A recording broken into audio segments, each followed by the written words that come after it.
Page 2. Grade 1, Mrs. Merrill. I was in the corner. Well, I went home from the store with fear and trepidation in my heart, because I knew that I was in for a long conversation in the kitchen. And I knew that my parents always backed up the teachers we had. So when supper time came, I didn't say a thing to my dad. I thought, let Mom and Dad have their talk, and then they'll call me. Let Mom and Dad have their talk, and then I'll know just what I'm facing. Well, I got a little surprise when nothing was said before bedtime came, and that fear and trepidation just grew. It grew. Well, the next day I went back to school, not knowing what Mrs. Merrill would say. But she met me with an eraser and said, I guess you'll know where you'll be spending the day.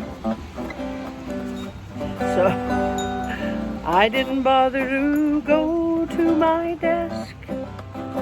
Just to the corner I went,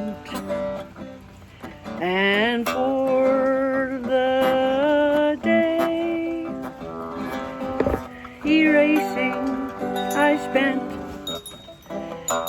And when I was done, Mrs. Merrill said, go to your desk and look at the blackboard and see the work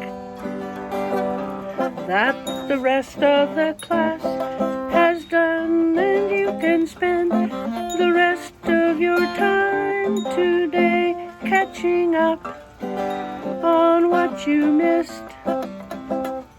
And I'll talk to your parents tonight. Get busy. Get busy.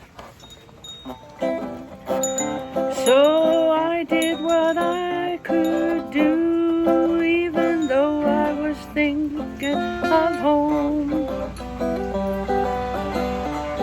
If it were up to my grandmother Sparks, she would have hidden me in her room. But it wasn't up to her. It was up to my mom and dad and their talk with Mrs. Merrill. And when I got back to school the next day, I saw what they had to say. My desk was at the front. I was right in front of the teacher's desk. And you could hear little snickers coming from the rest. Well, it didn't mean I didn't get into more trouble anymore that year, but I stayed in the front. Mrs. Merrill kept me very near until I got to go to grade 2.